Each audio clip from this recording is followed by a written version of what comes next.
Purush Sukta confirm. We try to understand shloka kramanka 9 to 10 to 12. Om Namo Bhagavate Vasudevaya. Om Om Namo Namo Bhagavate Bhagavate Vasudevaya. Vasudevaya. Om Namo Om Namo Bhagavate Bhagavate Vasudevaya. Vasudevaya. Om Namo Om Namo Bhagavate Bhagavate Vasudevaya. Vasudevaya.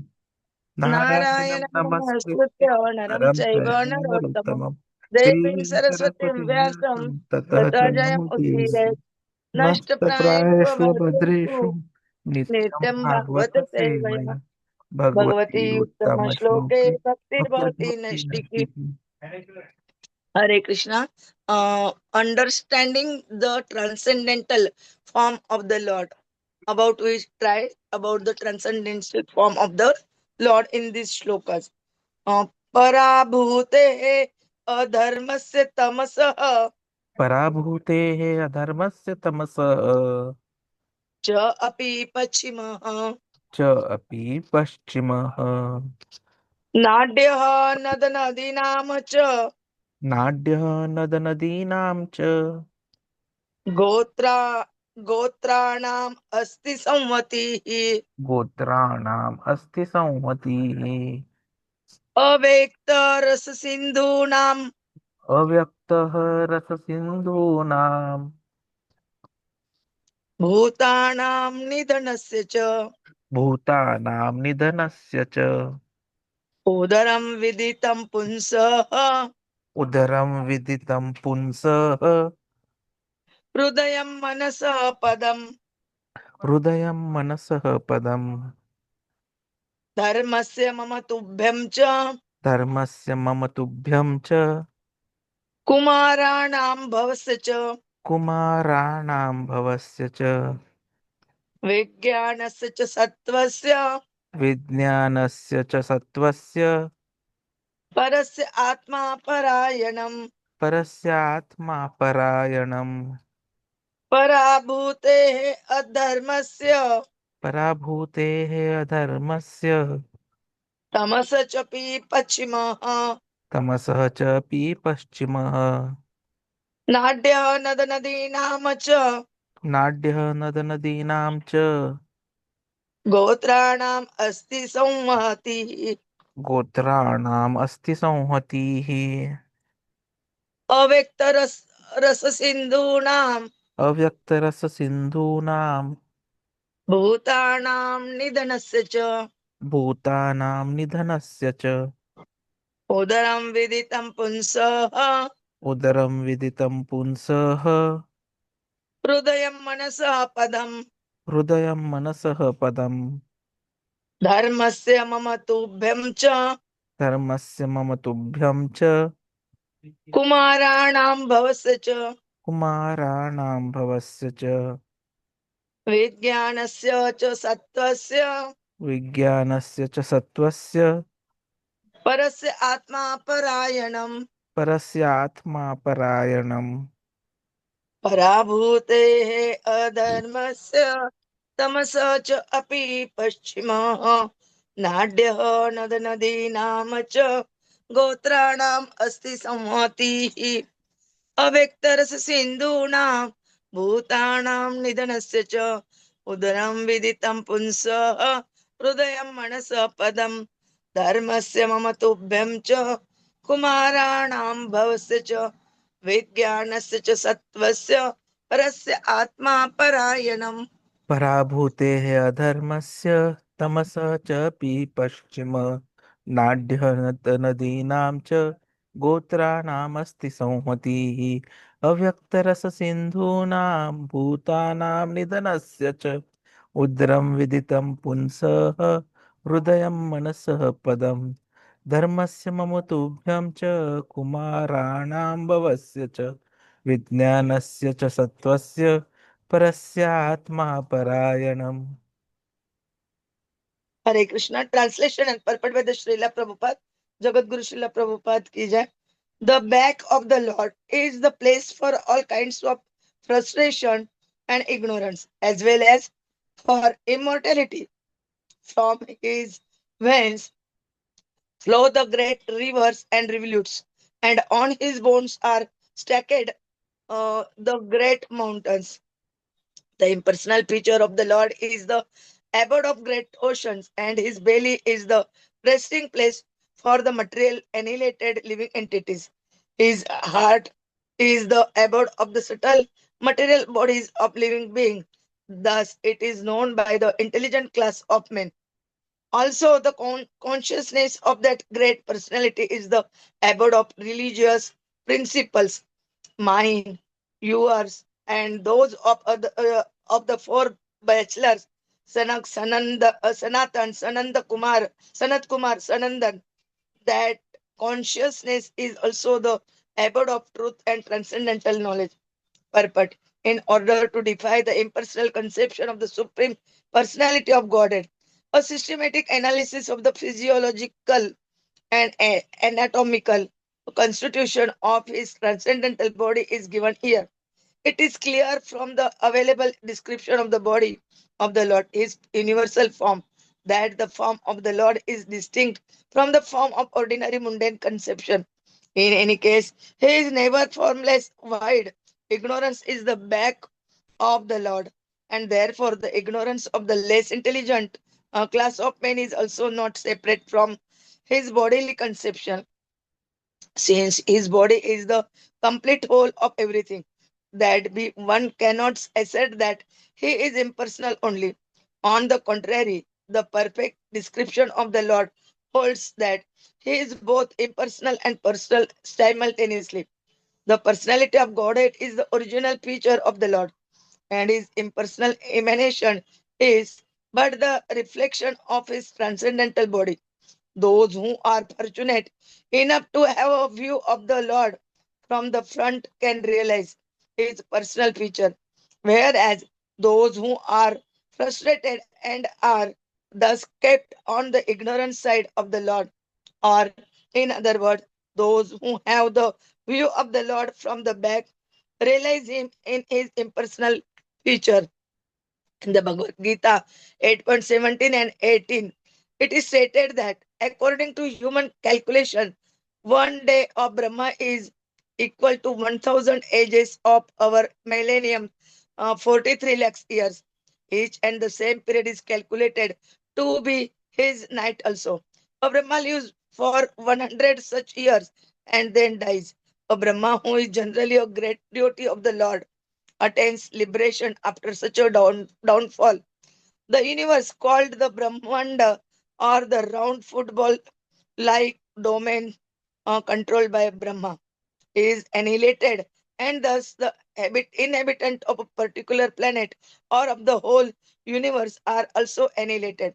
Avekta mentioned here in this verse means the night of the Brahma, when partial annihilation takes place and living entities of that particular Brahmanda up to planets of Brahmaloka, along with the big ocean, etc., all repose in the belly of the Virat Purusha. At the end of Brahma's night, the creation again takes place, and the living entities are reserved within the belly of the Lord are let loose to play their respective parts as if being awakened from a deep slumber. Since the living entities are never destroyed, the annihilation of the material world does not annihilate the existence of the living entities. But until liberation is attained, one has to accept one material body after another again and again. The human life is meant for making a solution to this repeated change of bodies and thereby attaining a place in the spiritual sky where everything is eternal, blissful, and full of knowledge. In other words, the subtle form of the living entities take place in the heart of the Supreme Being, and such form take tangible shape at the time of creation. Om Ajnanatimirandasya Jnananjana Shalakaya Chakshurunmilitam Ena Tasmai Sri Gurave Nama Sri Chaitanya Manobishtam Sthapitam Ena Bhutale Swayam Rupa Kadamayam Dadati Swapadantikam Vandeham Sri Guroho Sri Yuttapadakamalam Sri Gurun Vaishnavancha Sri Rupam Sagrajatam Sagana Lalita Sri Vishakaన్వితంచ नमो ओम विष्णुपदाय कृष्णप्रेष्ठाय भूतले श्रीमते भक्ति वेदांत स्वामिनिति नामिने नमस्ते सरस्वते देवे गौरवाणी प्रचारिणे निर्विशेष शून्यवादी पाश्चात देश तारिणे वाञ्छा कल्पतरुभ्यश्च कृपा सिन्धुभ्य एव च पतितानां पावनेभ्यो वैष्णवेभ्यो नमो नमः। जय श्री कृष्ण चैतन्य प्रभु नित्यानंद श्री अद्वैत गदाधर श्रीवासादि गौर भक्तवृंद हरे Krishna Krishna Krishna Hare Hare Hare Ram Ram Ram Hare Hare Hare Krishna Krishna Krishna Hare Hare Hare Ram Ram Ram Hare Hare Hare Krishna Krishna Krishna Hare Hare Hare Ram Ram Ram Hare Hare Hare Krishna. Today we continue Srimad Bhagavatam canto second chapter 6 Purush Sukta confirm, and we try to understand shloka kramanka 10 to 12.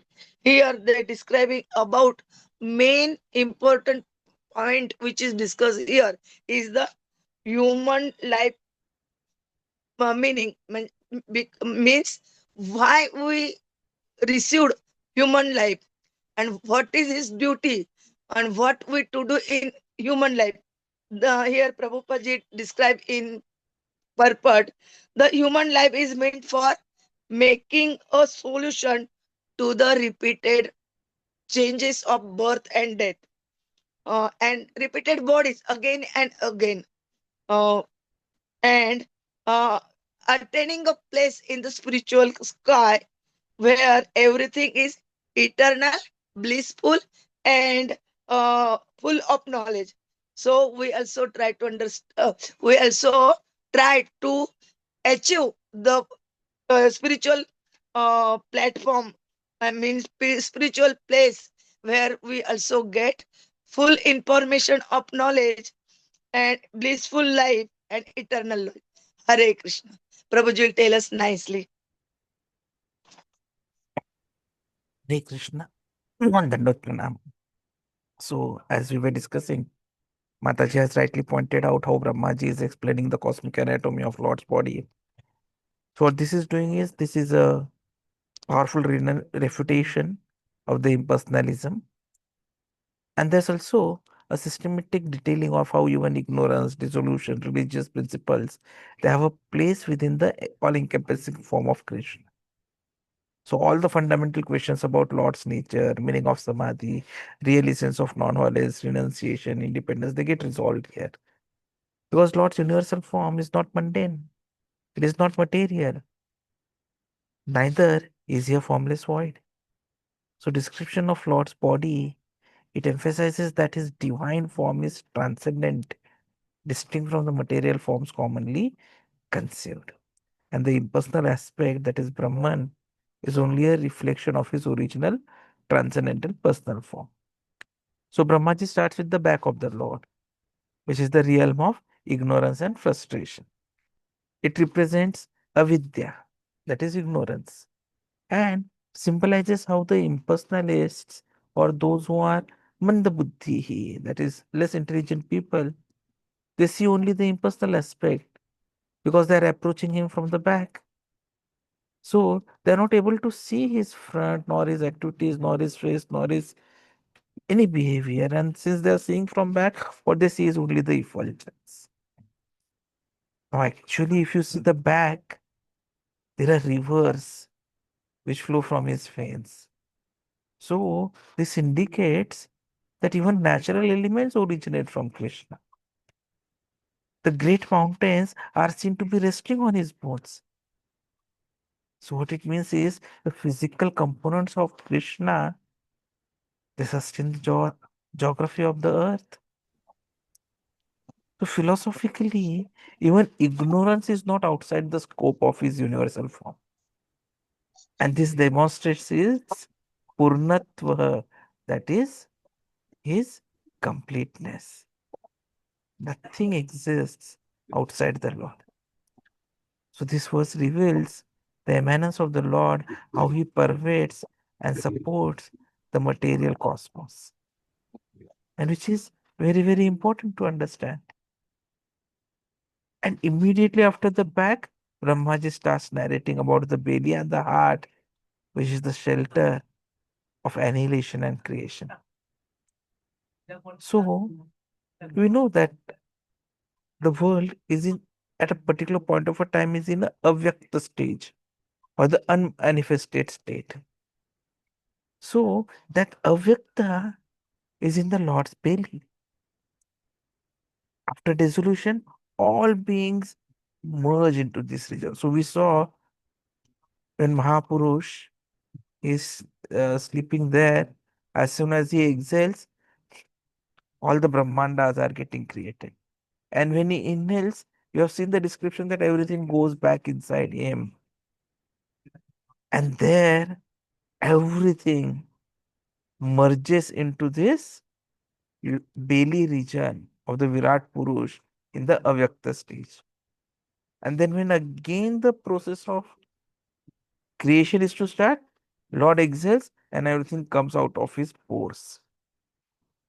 So the subtle bodies of living beings, while the Avyakta stage is in the belly, the living beings with the subtle bodies, they are in the heart.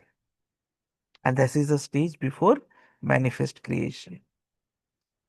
So this verse, if you see, is a direct response to impersonality. Because though the Lord has an impersonal aspect like Avyakta, it is only a part of his great personal form. It is just there in the belly.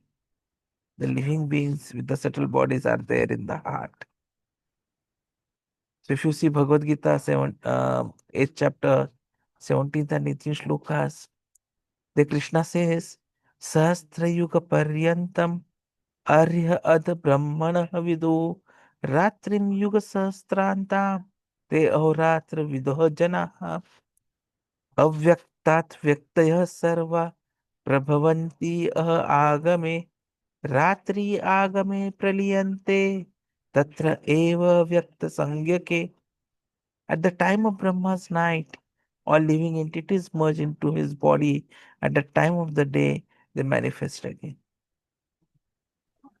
So this shloka is directly correlated to the 8th chapter of Bhagavad Gita. Because during partial annihilation, living beings, oceans, planets, etc., they all merge into the belly of Virata Purusha. And then then Brahmaji talks about the consciousness of the Lord and says that this consciousness of the Lord is actually the source of dharma and knowledge. Hare Krishna, Hare Krishna, Krishna Krishna, Hare Hare, Hare Rama, Hare Rama, Rama Rama, Hare Hare. The Chaitanya of the Supreme Lord is the origin of Dharma, Satya, and Jnana. And that is why even great sages like Sanak, Sanatan, Sanandan, Sanat Kumar, even they have derived their religious principles from him. So indirectly what this verse is trying to say is the glorification of the Lord as Sachidananda Vigraha, the conscious foundation of everything. So spiritually speaking, dharma is not man-made. It flows from the Lord's own nature. Our consciousness must simply align with the Lord's consciousness, and the process of Bhakti Yoga aims for this unity. So theologically, Prabhupada has fully defeated impersonalism. Look at the emphasis which he is giving in the purport, that the Lord is both personal and impersonal simultaneously. His impersonal feature, Brahman, is the effulgence of his transcendental body. So people who see Lord from the front understand him as Krishna, the Supreme Person, and those who see from the back pursue only the impersonal Brahman. Brahma Jyoti is made of innumerable spiritual sparks, not just some formless light. To explain this, the analogy of a CEO is given. A CEO, he governs a company, personal expansion. The Lord governs the universe personally, but the CEO still remains a person. So Lord still remains the supreme personality of Godhead. Right? He is governing the universe pervasively. And that is where we understand the relevance of renunciation and non-violence. In 22nd shloka of 18th chapter of Bhagavatam, first canto, we had already studied that true renunciation means giving up dependence on material nature and depending solely on the mercy of the Lord. And real non-violence is freedom from envy, as shown by great personalities like Dronacharya. Now, Dronacharya, he taught Arjuna out of love and duty, though he knew that one day he will surpass him. So that is real non-violence. In Bhagavad Gita, second chapter, 44th shloka, Krishna says, Bhogaishwarya prasaktanam taya apahruta chetasam vyavasayatmika buddhi samadhauna vidiyate. So samadhi is not possible for the materially attached. Spiritual understanding requires purification of senses and mind through bhakti. So samadhi means fixed mind. And the Vedic dictionary Nirukti says Samyak adhiyate asmin atma tattva yatha atmayam. So when the mind is fixed for understanding the self, it is said to be in samadhi. Now contrast this to the modern world where we have cultural decay and the influence of Kali Yuga. If you look at the example of Shringi, who was Brahmana's son. He was trained in power, but he lacked culture. And that is why he cursed Parikshit Maharaj, leading to the fall of the Brahmana order. Kali Yuga thrives where birth is honored over character and envy corrupts dharma. So the downfall of Vedic culture began with this misuse of Brahmanical pride. But there is a solution, the Bhagavata solution. Only Krishna consciousness can create a classless, cooperative, and non envious society. Spiritual culture sees all beings as parts of the Lord, thus restoring harmony. So, true non-violence is defined as freedom from envy. A genuinely advanced devotee, Paramahamsa, possesses no envy and loves all beings in relation to the Lord. And renunciation means complete dependence on God. Actual dependence is having faith in the Lord's mercy rather than in the temporary conditions of the material world.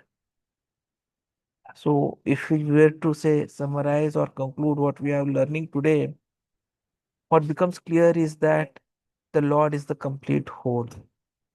The universal form illustrates how nothing exists with outside the Lord. By understanding his form, one can reject impersonalism and see how even ignorance, destruction, subtle existence are under his control. His consciousness is the root cause of truth, religion, and knowledge, the ultimate guide for liberated living. So, devotional service, one can understand both the personal and impersonal aspects of the Lord in harmony. And true non-violence is what we have to be aspiring for. No envy and love all beings in relation to the Lord. So, the moment we are able to develop this kind of situation, that would be the state where we can actually utilize all that we have in service of Krishna. And when we start serving Krishna with everything that we have, that is something which satisfies him. And if Krishna is satisfied, then we can be assured of getting out of this trouble of repeated birth, old age, disease, and death. And that is why we have to follow the sadhana very seriously, very sincerely. We need to ensure that we do all the activities, all our chanting on time, we participate in the Sankirtan Yagya, we are always in association, we read the scriptures, we do deity services, and we engage in some service or the other towards devotees, towards Guru, and towards Krishna. Thank you very